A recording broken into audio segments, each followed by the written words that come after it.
So as you work with Excel in Office 365 and you create workbooks, the default format that you encounter is always going to be of type XLSX. So if I go to save here, you see XLSX, right? So that's the newest file format for Excel. On my desktop here, I have an old spreadsheet. It ends with XLS. So this dates back, as you can see in the tooltip here, to Excel 97 to 2003. So if I try to open it within Excel 365, you'll notice that it still works. So in some places I have bold formatting. In other places I have a formula like sum is 1 plus 1. Other places it's just values. Everything's functional, right? But what if I try to apply more formatting?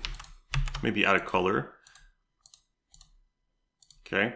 And then I go to save.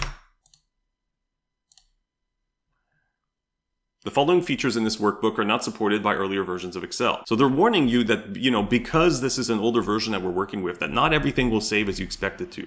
And in this case, there's only this one warning, but there could be additional warnings depending on the types of stuff that you're trying to do within an XLS file. So imagine certain formulas might lead to certain warnings here. Right now, they're just warning me about styles and cells. So I can just click continue and, take my chances. But just bear in mind that in doing so, we are operating in a compatibility mode, as you can see up here, within Excel 365. And I want to show you what happens when we, let's say, close this document and actually work within OneDrive with this document. So this is within the browser, okay? So this is not the exact same spreadsheet we just touched, but it's just to illustrate a certain behavior, you'll see. So we're going to open up the XLX document. And, what can we do with this workbook? Well, I can view it, scroll, all good. But let's say I want to make this bold. Nothing happens. Okay, so what if I type some text? Okay, here we see the reason, right? This workbook was open in read-only mode. That's fine. Let me just click Edit Workbook. Okay. Whoa. When this happens, they're warning you, like, to edit it in the browser, we need to convert it to the newest file format. Then they're like, don't worry, we'll create a backup. But they also give you the option of opening it in the desktop app. So we just saw what it's like to open it in the desktop app. We know we get warnings when saving. Let's say we decide to go forward and to convert, because of course the browser is a great way to work on Excel documents. As long as you don't have macros and stuff, it's cool to work on it in the browser. So I'll press convert. And now if you click up here, you'll see XLSX. So now we know we have all features available to us and we can do whatever we want, and we're not going to get warnings when we save.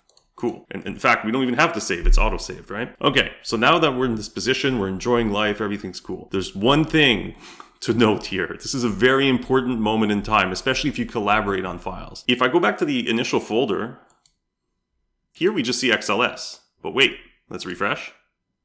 XLSX, right? So now there's two. So at this moment, I'm aware that the old one can be deleted and the new one can be kept, right? So in fact, this would be the time to go ahead and delete it. It's important not to let these files hang here, because for all you know, somebody else is going to assume that this is the latest version, or somebody else might actually update this in the desktop app, right? Thinking it's the latest version. And then somebody else might think that this is the newest version. At the end of the day, you're going to have two files that have different branched changes, and you will have to figure out how to merge them. Just avoid all of this and press the dots and press delete, delete, and then there's only one branch. No one can make a mistake. And the beauty about the XLSX format and Microsoft's modern formats is that collaboration works very well. So you click this, and you can actually see other users, you'd see them up here, other users that are editing the file at the same time as you are. And that's not possible with XLS, but it's possible with XLSX. And that's why it's nice to upgrade.